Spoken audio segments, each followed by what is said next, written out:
Welcome to the MSP Corner podcast. Before we kick off our show, we would like to share what our main objective is at the MSP Corner. Our main goal is to help CEOs build profitable and self-sustainable IT service firms. We are not just providing tools for IT firms, we will be sitting in meetings with you to ensure your IT firm stays on track. The first area we are focused on, strategic sales. IT firms are stuck selling technology or IT support. We will provide you with the blueprint so you position your firm as an added value to your prospects. We will have framework on how to sell value so you influence the prospect into selecting your firm. The second area we see many IT firms struggle in is marketing. 90+% of businesses rely on antiquated marketing methods. The most popular choice, word of mouth. We have proven methods on how to attract the ideal prospect. Our framework will include how to become the online authority and be the business influencer for an industry. The third component to our package, scaling. IT firms walk away from opportunities because they lack the bandwidth or skill set to scale. We have lined up reputable businesses so our members can hire on-demand resources that will allow them to scale their business. The fourth area we will offer help in, selecting the right tools. In order to deliver value, you need the right tech stack. Our platform will offer information on products that are the ideal choice for MSPs. The fifth area we will offer help in is with documentation. Templates are a critical component when building an MSP. We will have contracts, proposals, SOWs, collateral, and much more in the template section.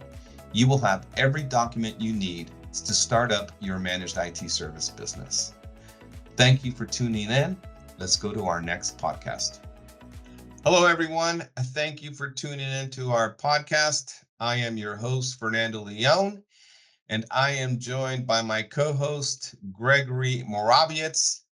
And today's guest is David McGilvery. He is the principal at Intergrid.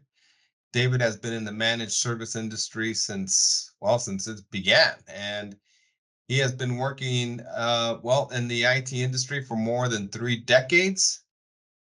He founded Intergrid, and Intergrid is a portfolio management company working with IT service white label providers and MSPs that wish to expand their offerings without the associated ad risks and resources. Intergrid provides MSPs with white label partners that have been vetted by Intergrid, mitigating the costs and resources required for due diligence when partnering with these white label providers. And there's no cost to the MSP for leveraging Intergrid services, right? They're compensated. Intergrid is compensated by their white label providers, and the price, regardless if the MSP goes direct, it would not change. So we're going to dive into this and start asking David some questions here. And let me quickly go over the table of contents because, we're going to talk about what, Intergrid is all about, the value they have to offer MSPs, the reasons for partnering with a white label provider versus in-house, risks when partnering with a white label partner, and the mistakes MSPs make when looking for a partner. So let's get into it. And David, just give us a quick summary of what is Intergrid all about? Well, first of all, thanks for having me on. It's always great to talk to both of you. So you hit it pretty much nail on the head, is that we worked with white label providers on one side, which we call the provider side of it. And then we work with companies that utilize those services, which we call resellers, right? And kind of long story around is that I was one of those providers for a while, providing white label services to other companies. And then I realized when I was talking to them, they didn't understand how to do that qualification of a provider, what they needed to understand when they were selling those services, what their commitments were, what their risks were, or what they should be looking for and pricing models and everything else. So my partner and I, Jim Coleman, started Intergrid, where we said, we have all these relationships with the providers, we have relationships with resellers. Why don't we add some value by being that portfolio management company, working with resellers that really are focused on selling and delivering and don't really understand how to do those services. So that's what we're all about. We're about making sure that we align the right provider with the right opportunity.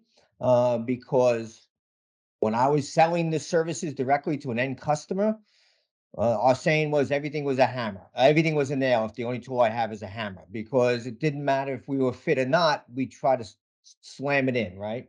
And so what we found is that by aligning the right service delivery approach to the particular opportunity slash customer, that it's better for everybody all the way around. It limits the risk of the person actually selling the services because it isn't something they haven't done before, or it's too big or it's too small. It limits the risk for the delivery organization because it fits into what the delivery model is. And it limits the risk for the end customer because they're getting something that's a quote unquote more of a custom fit than this is all I have to offer type thing. So, did that answer your question? It does. It does. And it's a great segue into the value you offer MSPs because, well, I'll let you answer that, but just give a little some breadcrumbs to these guys on the value Intergrid has to offer MSPs, because I know you guys provide a very valuable service for a lot of IT. A lot, we know who you're working with, so it's good to highlight that because these guys are looking for value. And what can you say about that? So we added a couple different ways, right? We tried to anyway. So first of all, on the front end side of it, like you said in the opening, that we vet out managed services white label providers, because we find a lot of companies, they say they're in the white label business, but that's just a dream. They don't have the right documentation. Their contracts are not fair contracts in that way. They may not have the right infrastructure in the right way to make sure that it's a multi-tenant type of service delivery ticketing system. So there's lots of areas that they don't do, but they say, "Hey, yeah, we're in the white label business," because all they see that as another venue, another channel to get revenue, right? So we Hmm. vet them out. We also spent a lot of time and money on getting very standardized contracts, because what we wanted to do was to ensure that basically whichever provider you use that's on the Intergrid platform, that the terms and conditions are the same. So if you're in there selling, you don't have to worry about, oh, this is cancellation of 90 days. This has cancellation of 20 days. This has no cancellation fees. This has evergreen contracts or whatever it is. So we first of all made a very fair contract both ways, right? From the provider to the white label company, or the reseller and the provider. And then number two is that we made them consistent so that you can use one template that we can supply. You need to go over with your lawyers, but one template for a master services agreement, if you will, to the end customer. So you know that all those downstream or upstream commitments are taken care of. Because I think you said one of the things in the beginning, you said we're going to cover what MSPs do wrong when they go into a white label provider. What we found, and then where we add the value, is they were making commitments to the white label provider that they weren't offsetting with those commitments from their end customer. For instance, we went to work with one, and they were paying for a multi-year contract to a provider, a white label provider, not one of ours, a white label provider that the customer had canceled. The customer had no cancellation for convenience fees in the contract with that reseller, and the reseller was on the hook for another 2 years with Ooh, the provider, even though they weren't getting revenue because that's a contract that they signed, right? sure. So we do that. And then the other piece, so that's kind of in the front end, right? And we align the right resource, right providers with who our reseller is, because if you're not selling internationally, guess what? Then you don't need somebody that's a big international capabilities, which drives a lot of overhead, right?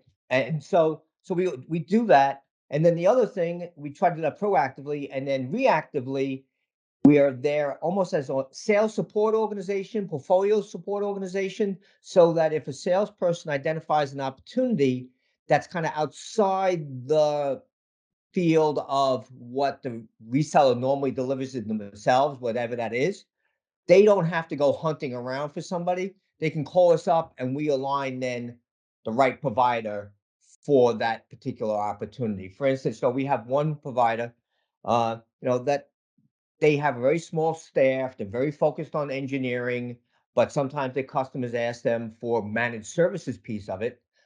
And they have some that they know automatically of who to utilize, but other times they'll call us up and go, listen, we have a huge Cisco opportunity, which we designed, but there's 10,000 endpoints that need to get managed. And we Yep. can't do that, right? With one of our engineers, 24 by 7, 365 internationally.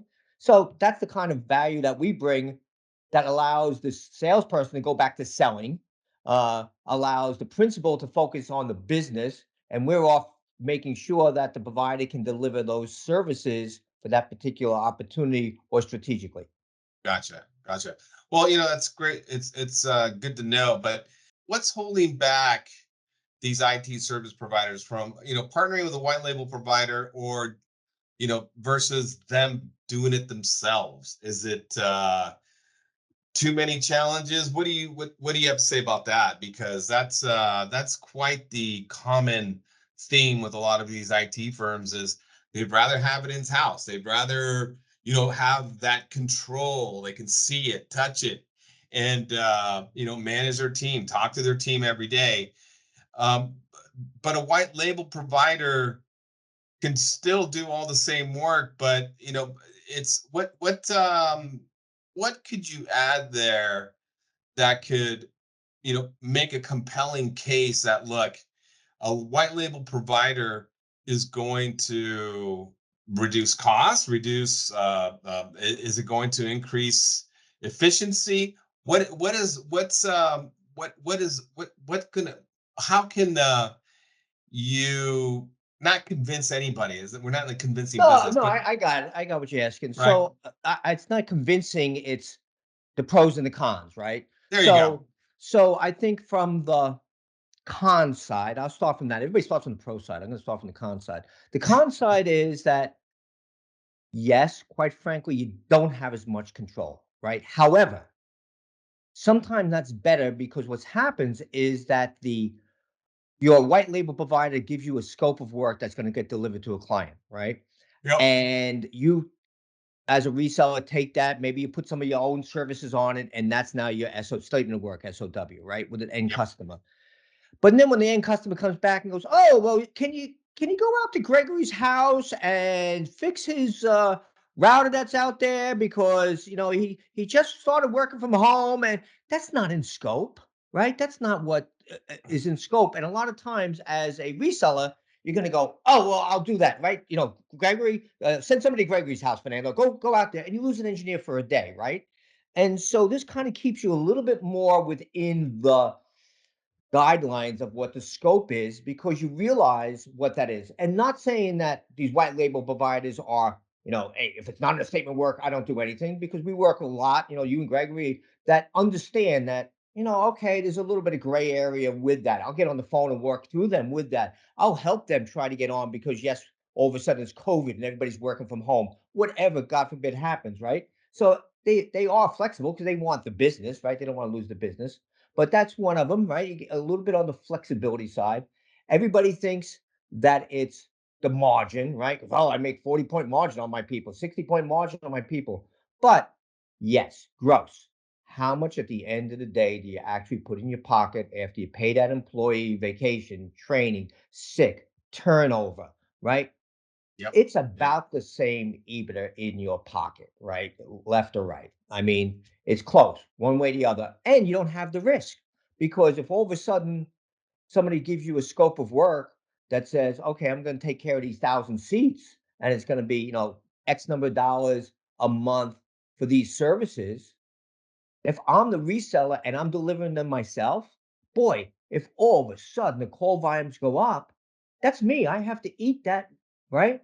Yep. And figure out how to make the service levels and those service credits and all that other stuff. But if I'm quote unquote outsourcing that to a white label provider, that's what they do for a living, right? And that's the other thing too. I think that us as managed service providers, outsourcers, whatever you want to call us, I've been, like I said, doing it for way too long. It was always telling the end customer, well, stay in your lane. You're a manufacturing company. You shouldn't be running IT. You're a financial institution. Why do you have an IT organization? That's what we do for a living. And then I'll walk into a reseller. I'm like, okay, you're an engineering company. You resell product, and that's what you do for a living, and you do implementations and you don't know anything about this third party product over here, whatever, Barracuda, take anything. And now all of a sudden you're going to do that? You sound Yep. like your customer. Well, exactly what you tell your customer not to do. So it's really, that piece of it, bringing that expertise, and I also think that one of the negatives again is you're relying on somebody, right? It's not your exact firm. You can't go down and say, walk down the hallway and say, Gregory, take that ticket no matter what. I don't care, skip Thanksgiving. Yep.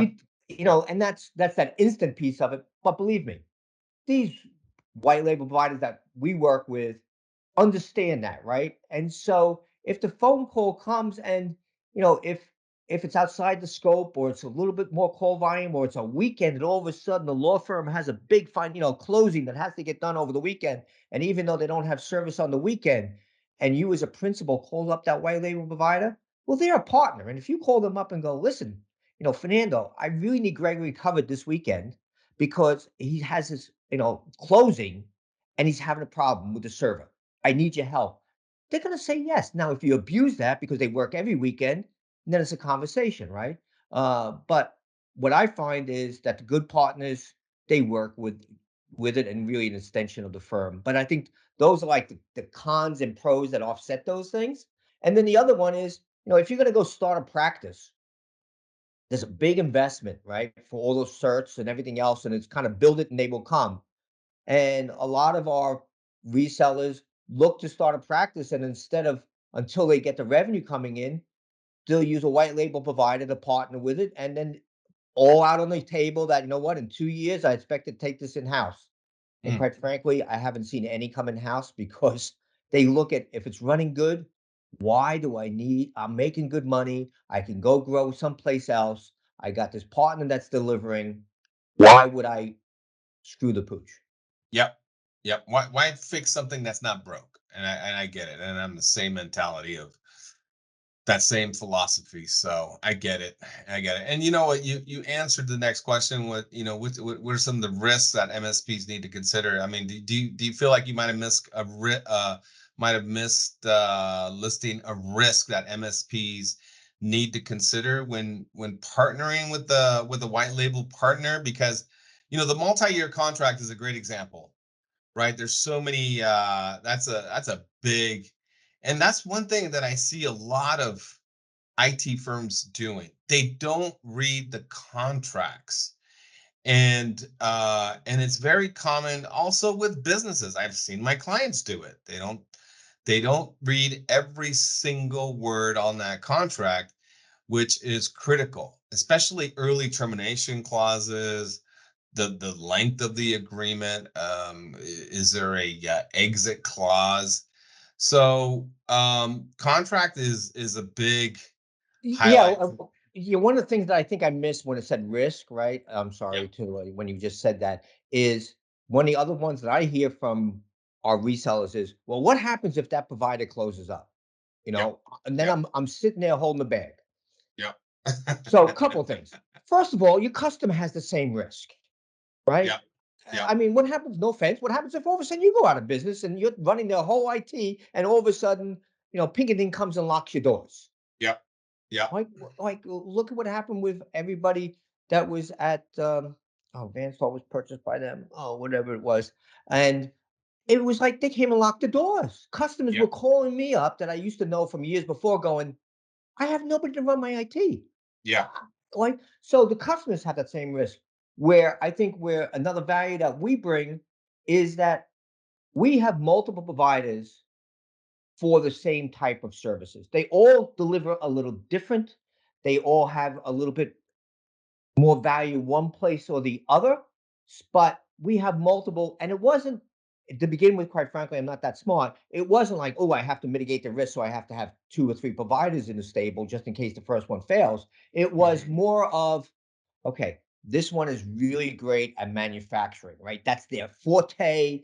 They're excellent in manufacturing. They can do, they can do network management, but manufacturing plant floor is excellent, right? Yep. Phenomenal. Yep.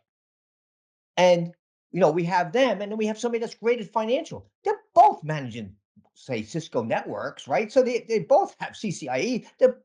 But it's just their expertise. And God forbid if one of them does all of a sudden get locked up by Pinkerton and they close up, is that we have a fallback for that. Number one. Number two is normally I understand that beforehand because I'm in conversations with them because I'm have more customers, right? I'm not just one reseller with 3 customers. I'm Intergrid with, 5 resellers and each have 3. I got 15 of your customers, right? And revenue coming in. So there's that piece of it. And we're watching, making sure that the SLAs are consistent across the board, things like that. But it kind of mitigates that risk. And I think that's another thing that either people don't realize when they're signing up with a partner, or say, "Oh, I can't do that because if they ever close down, you know, I'm holding the bag and I got nobody to deliver." Yep. Yep. Hey, if you're a network engineer that's sitting in the knock in your office down the hall in the old conference room that you now have a table and you got a couple of monitors there, no offense, is out on the motorcycle, gets hit by the bus, you're screwed too, Yep. right? So, Yep.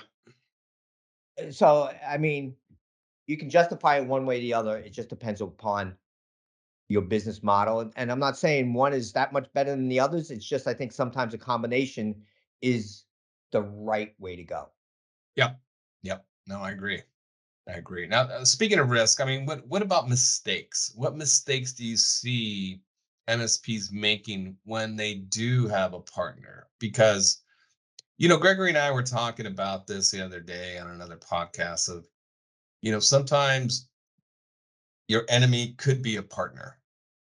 And Greg was highlighting some mistakes of what could happen with when you are partnered with the enemy. So I'm curious as to what you have to say as what mistakes do you see MSPs making when they do partner with another, let's say, white label provider or another IT firm? Uh Overselling, right? And Okay. that's just, let me tell you, a good as you know me, I always have these sayings, right? I'd rather have a salesperson when I tell them the stop sign is right there. They have to slam on the brakes and slide through the stop sign than somebody that's way, way back and slows down, right? We want salespeople kind of pushing the envelope. So I got it, right? Yep. Uh, but I also see salespeople in all, whether it was in-house that I was doing the delivery, whether it was, whether I was the sales vice president, whether I was delivery vice president, whatever I was the overcommitment to a customer, Mm, right? mm, And so what tends to happen, I guess, when you're using a partner to deliver is, like I said earlier, they stay a little bit more to the scope of work, right? Because they're sitting there, they're trying to get you as much margin as possible. So they're watching their costs. There's lots of assumptions that go in this. And you guys, we deal with this all the time. And it's like, wait a second, that's not what you told us we were going to support, right? mm. Yep. And so the overcommitment of sales people, and I'll just put that in generic, and I'm one, so it isn't like I'm pointing fingers at anybody, but you really got to be careful about that. I see those mistakes, and then because it the opportunity may go really fast, or because one of the principals is not involved developing the statement of work, right? Hmm. And sitting down with a salesperson, if it's a larger firm or whatever, is that the salesperson will go, "Oh, well, I got this covered because the scope of work I got from the white label provider that we have, and they told us it's going to be $10,000 a month. So I uplifted that $10,000 and I did this and I did that, and we're all ready to go." And the principal's Mm, like, "Oh, okay," but doesn't realize that either one, they wrote it down differently to their end customer, or two, they verbally said a lot of things to the end customer that aren't what the white label provider signed up for. Yep. So that's a big mistake that I see that happens, just in scope, service levels, commitments, right? Um, and what I say is people always have happy ears, so so they hear what they want to hear.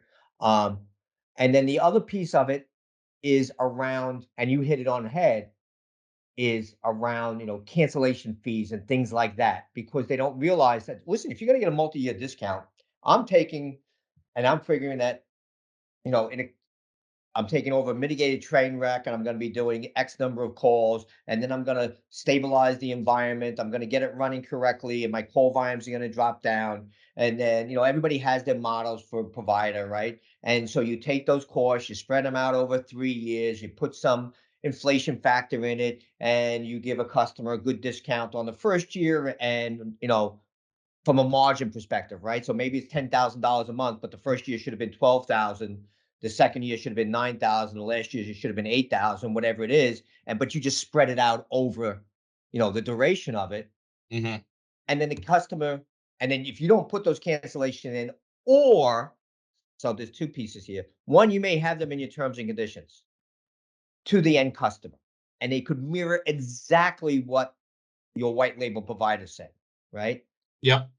And the customer cancels for whatever reason. They get bought. A new CIO comes in and says, "Oh, I believe in doing it in house. I'm changing out my whole infrastructure." So guess what? Whatever, right? Yep. Just something Yep. happens. Yep.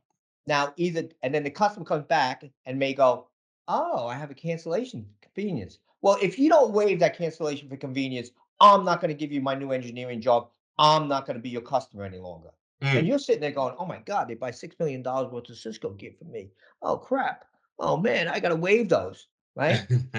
And so that's where you can be a little bit at risk and they don't realize that. And you really need to go back to your partner and say, "Hey, this is what happened," and see what you can do, right? Because they're not trying to hold you over a barrel. They just want to make what they had expected to make, which was a fair margin. So I think that's another thing that, again, another con of the white label is that you may have to go back to a customer, but if you were in-house and you did that, you didn't make as much money as you should have had in the first year. So you Yep. really should be going back and going, okay, it's really supposed to be, 20% or 30%, but you're gonna do this other business with me and I'll do this. So it does take a little bit of negotiations. Sure. Sure. I think we hit on every bullet point. Was there any questions that you wanted to ask? Oh, Because don't I ask kind Gregory that. He always asks me a zip of question that makes me really think. It hurts my head. I know Ah, he here it does. comes. He does do that. Here it comes, babies.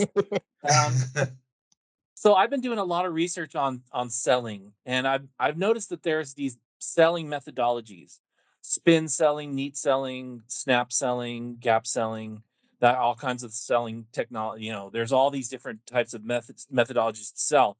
And I've noticed that rarely does any salesperson I ever meet follow any of these guidelines, right? These selling methodologies are kind of like thrown to the wayside. They're basically like, what do you want? What do you want? I got that. Here's a quote. Here's your product, right? That's not a sales process. What are your thoughts, David, on selling methodologies and how they would work for an MSP? Do you think they're just nonsense or hokum, or what do you think about that? Are you familiar with all those sales? Not all of them, but I've been to like a million sales courses, right? Seven selling Right, right, right. techniques. I mean, strategic selling, consultative selling, like ah. Um, so I do think that in the services business, managed services business, IT, is that you have two types of salespeople. You have the RFP response product mentality of the answer is yes, what's the question? Okay. And you have then the consultative selling people that try to understand what the customer really wants and is listening to the customer.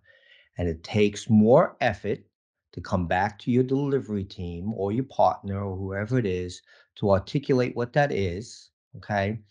And to go through some type of systematic selling techniques of hearing what the customer has to say, going back with the customer to review what they had to say, have them involved in the selling piece of it, have them involved in the, and they're just like, oh, just give me this, just give me this. Okay, but I don't understand. Yes, I understand a little bit about law firms, but I don't know if you're a patent lawyer or you're one that does litigation or you're a financial one that does huge mergers and acquisitions on a weekend. And that's when all your work is. So I need a little bit of information about your business, right? To really learn it. So I think that's more the selling piece of it. And with that selling piece of it, like I said, it is more difficult. However, you usually get a customer forever, right? And they're not going to go 3 years from now and put out an RFP just to see if they get 5 points lower than what you're selling it for, right? And you're really going to get a good relationship with a customer. And let me tell you, I was doing a huge deal with Harris, now with Caesars, and they had these things called towers, right? They had the infrastructure, the network, and mainframes. And we were bidding on all three. And I was out with the assistant to the CIO, the VP, and we're out golfing, as a matter of fact. And he looks me in the face and goes, "Okay, there's three towers. If you were me, which one wouldn't you buy from you?" I mean, that's what he asked me. And there's the salesperson standing next to me. And I looked at him. I went, "Okay, I wouldn't buy mainframe." I'm like, "We do it okay. We're not great. The other two, we blow everybody else away. That one, that's not my forte, but we do it because customers make us do it." But he's like, "Great." I had the same answer. You get the other two. And the sales rep looked over it and he said, "You would have said all three and you would have got nothing." Right. So, and then we got the two out of the three. And everybody's, "Oh, you didn't win the whole thing." And the sales rep came back and told, my boss, are like, we would have gotten nothing. We realized we were told to our face if we said we were good in all three, because no one. So did that answer your question, Gregory? As far as it's No, good. no. Why doesn't anyone use these sales methodologies? Why don't MSPs use them? Is it because they're IT people and they have no conceptual knowledge of the selling process? Because when I look at how people sell, I've been on thousands of sales calls.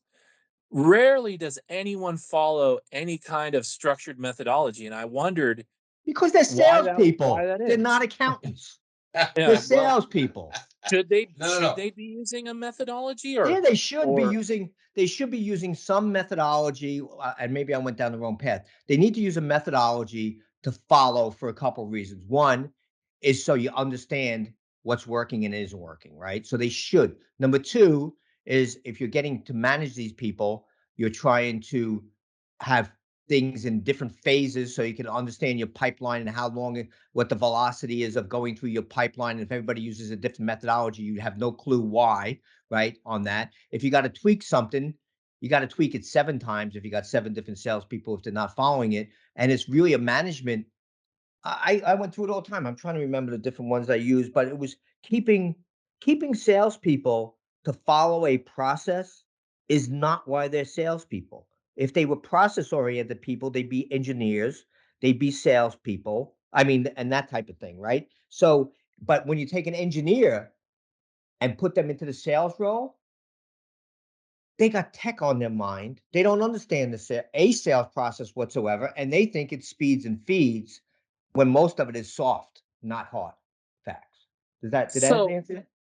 Yeah, does Intergrid go into that kind of do you like identify when somebody is deficient in the ability to follow a sales process? And do you then turn around and make them adhere to something like gap selling or something similar, or the Sandler selling system? Do you just go to them and say, here's what you need to do? It's the basic find out pain point kind of thing, which is even another selling process. Or and do you try to make them adhere? Do you try to make them adhere to a process of selling throughout moving forward, and with any of their partners? Because my sell process is completely different than Fernando's. Fernando does get deals, and so do I, but it's different. He deals with people differently than I do. Thank God. But it's like it's like it's like we should both be following a tried and true sales methodology. In my opinion, Fernando doesn't believe in sales methodologies. I do, and so I'm a little confused as to where you guys stand in respects to how do you guide an MSP in the realm of sales methodologies if you have like a massive amount of I can't convince Fernando to follow a sales methodology. He has his own way. He says, I have my own way. I've been doing this for 20, 30 years. I don't need you. I don't need your methodology. He just says, look, I can make sales in my sleep. I could sell ice to Eskimos, fire to the devil. And I'm like, well, you may be able to do that, but you should be following a methodology. And he disregards it. Is that a good idea? Oh, So let me hold, back up. So hold on, Dave. I'm quiet. Before you answer, let me respond. I can't just stay quiet here because Gregory has made a claim that is not entirely true. All right, stop fooling around. He threw the gauntlet down. And I know Yeah. it's not entirely true. I wasn't going to go into that. What I was going to do was answer his question. Okay, go Okay. ahead. Go ahead. You go Uh, first. so, yes, we work depending upon what our reseller is looking for. We have some questionnaires that help identify where not only where their salespeople are in the life cycle of services or sales, but also their business operations, the delivery, right, of that. Because people will say, so let me back up. Resellers go, oh, I want to sell managed services. I was a Cisco reseller, and I was selling SmartNet. And so therefore I sell managed services. And then they want to go sell managed services and they have no clue what the margins should be, what the delivery looks like, what the contract's supposed to look like, or they Or have the no clue, approach, right? right? Or the approach. The Or approach is completely different. right. So that's no, that's just the business side, and then you have the sales side, right? And so we built a kind of like the magic quadrant type of questionnaire that puts, and also the sales management, right? So it helps a reseller that really wants to double down and go into the managed services business to go into going around where they sit, right? Because you could have a great sales team, right? And maybe they have a selling methodology. If you don't have the right comp plan, salespeople are driven by cha-ching. They should be, right?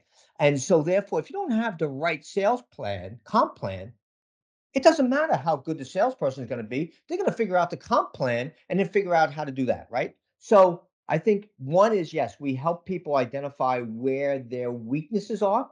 Number one. Number two is we partner with people to do the actual training, right?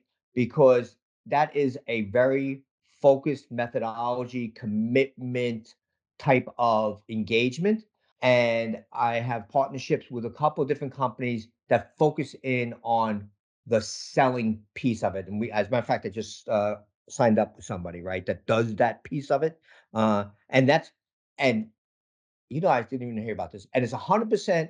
We as Intergrid get nothing out of it. It's just because I want them to go sell the services, and that's how we make our money, right? So my partner and myself philosophy is we're in it with the principals. If they don't make money, we're not making money, right? And so the only way we do that is by selling something.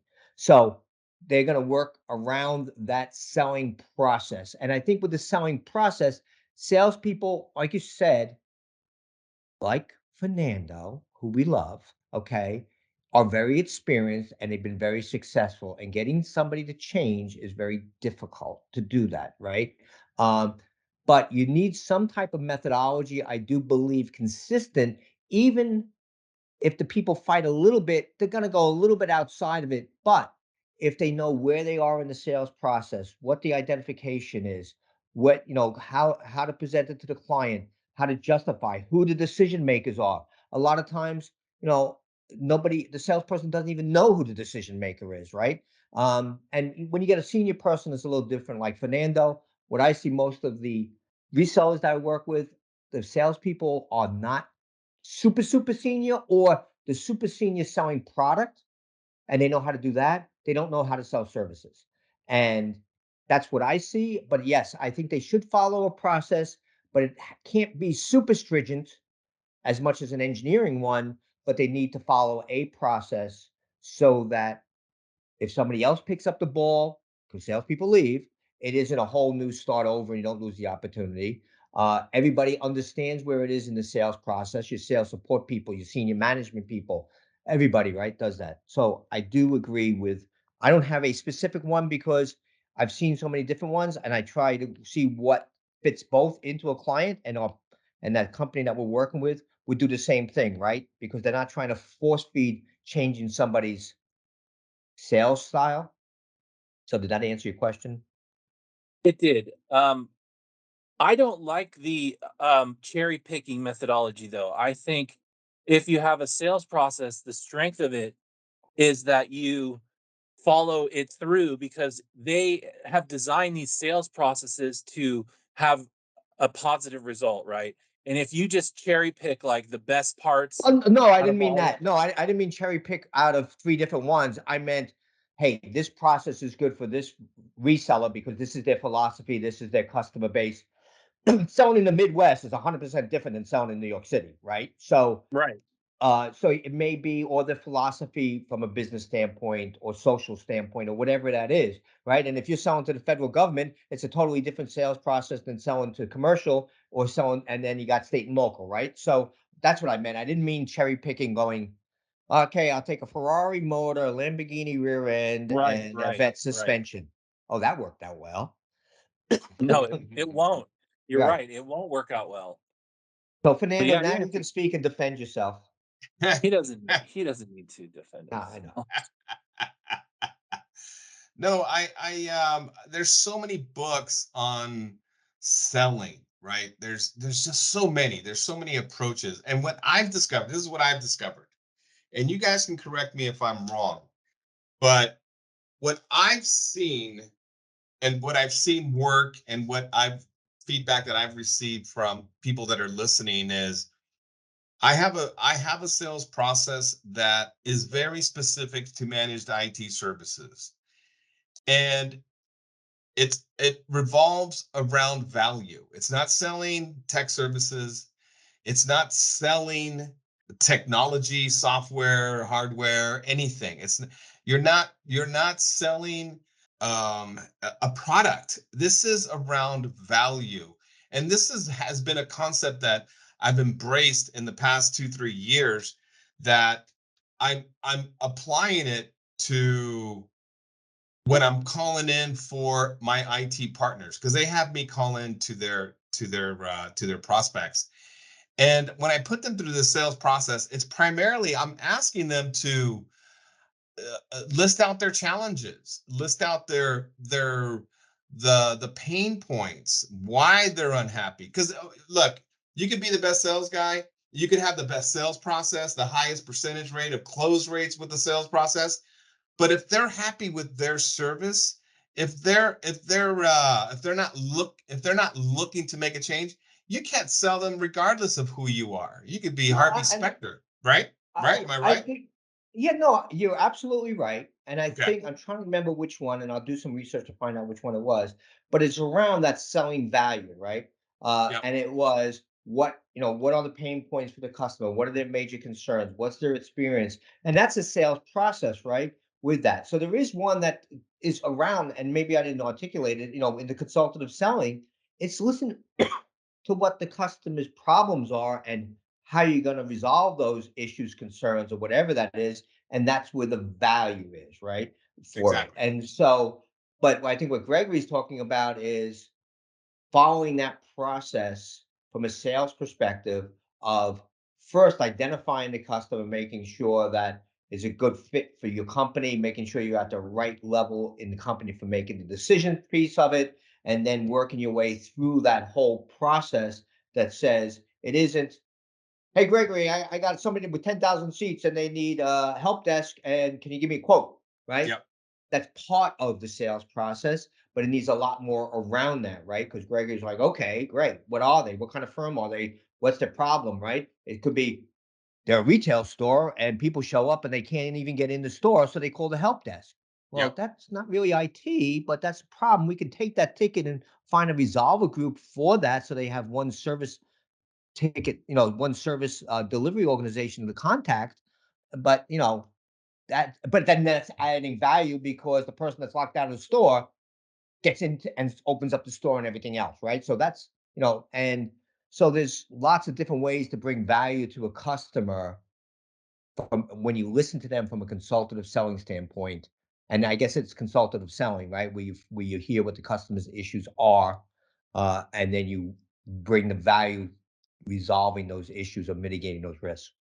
Well, yeah, I mean, I consider that a sales process because you are going over a series of questions that is you that the answers to those questions is going to be your ammo to positioning your firm as the answer to their problem.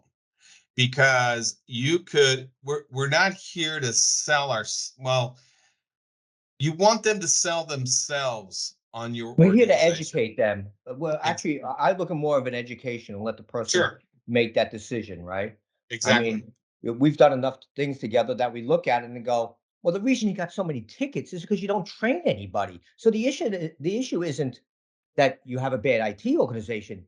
No offense, you got a bad training organization. And, Yeah, and the help desk becomes a training center. So yeah, yeah, you cut your budget over there, but you're killing over there, right? yeah, And so yeah, our goal or our job, if you will, is to educate them to say, listen, the way we're going to take down your tickets is not by improving your infrastructure, because your tickets are, how do I do this? That's a hmm, training issue. yep, Okay. yep, And so yep, that's how we bring value, right? And we keep on looking at those tickets and do root cause analysis. And I'm just picking on help desk for a minute, root cause analysis and giving feedback to the customer, the end customer, around what is causing the tickets, right? It could be you're having power outages. yeah, Like, yep, you got to talk to your power company, put a generator in place or something, UPS, because that's what's causing the tickets, yep, right?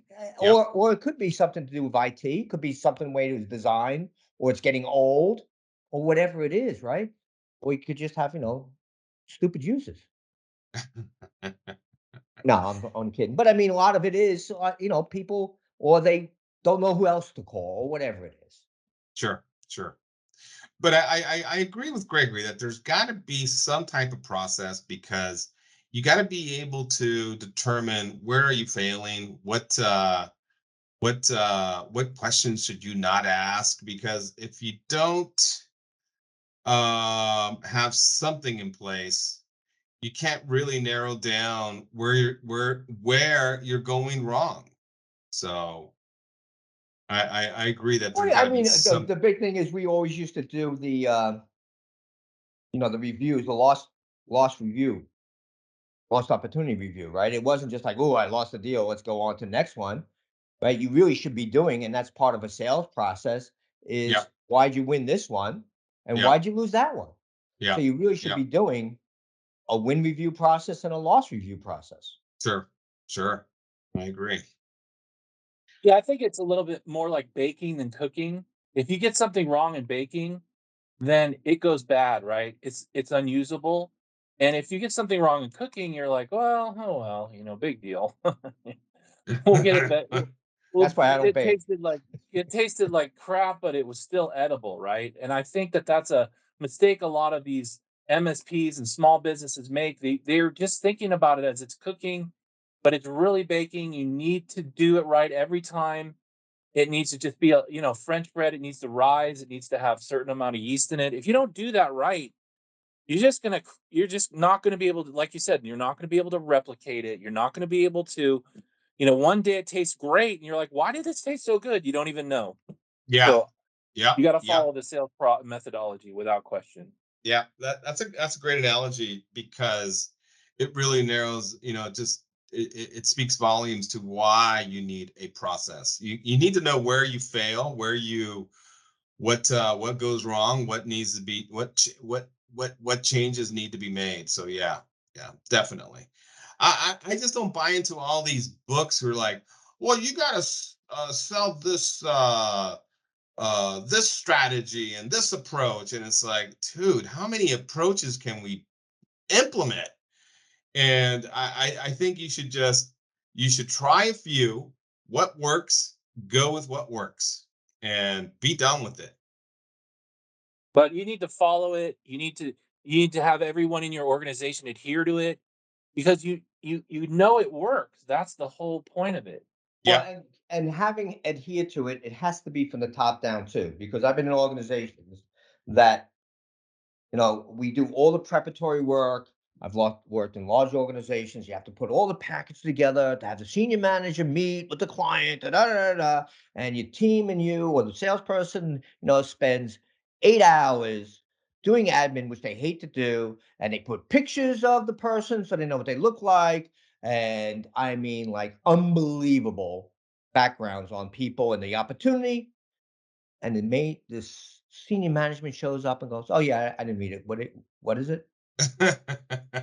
And so I'm just being facetious, but it has to be everybody has to do it, okay, and everybody Sure. has to be on board and set Sure. an example, right?